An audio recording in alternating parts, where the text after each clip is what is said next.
कहीं ना बधार्थ रावण स्वेहं प्रतिष्ठो मानवी तनु रावणादि दुष्टमान को दलन करने निमंते संहार करने निमंते दुष्टमान को प्रबल संभमान को धार करने निमंते करोमि यज्ञा बधार्थ रावण स्वेहं प्रतिष्ठो मानवी तनु रावणादि दुष्टमान को संहार निमंते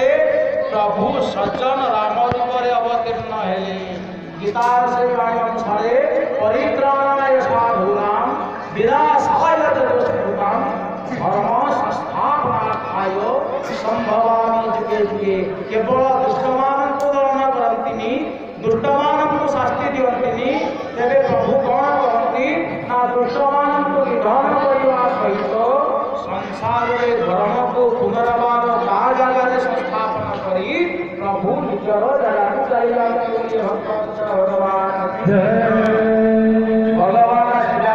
भगवान मर्यादा पुरुषोत्तम श्रीराम जेतबले गुरु आश्रम रही 18 जन विद्या शिक्षा करी निजर पितांक पाखक आसुंच पितांक पाखक आसबार किछि दिन पर आज्ञा महर्षि विश्वामित्र आसी पहुंची गले प्रभु श्रीराम एवं राजा दशरथ कहीं ना प्रभु जदि राजसिंहासन बसवे प्रभु जदि अयोध्या भर रे जो कार्य पृथ्वी की आसी से कार्य असंपूर्ण भगवान विश्वामित्र ऋषि को विश्वामित्र ऋषि महाराजा दशरथ को कहते हे महाराजा रामचंद्र को किछि दिन यज्ञ रक्षा करने निमंते मो सांगे प्रेरणा कर आज्ञा महाराज दशरथ इच्छा नथिले प्रभु को ऋषि विश्वामित्र सहित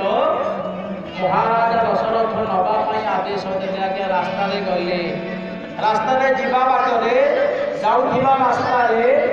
प्रभुंर भिन्न भिन्न प्रक्रिया अच्छी किए देख को चातक अनेला भरी प्रभु बाट को भक्तगण मान सजन अनेक बसी था किए पाषाण रूप से किए असुर रूप से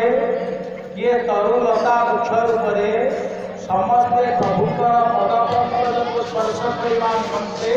प्रभुंर कोमल हस्त प्रभुंर दिव्य करुणा को प्राप्त करने निमंते किए केउठी अपेक्षा करिथांती भक्त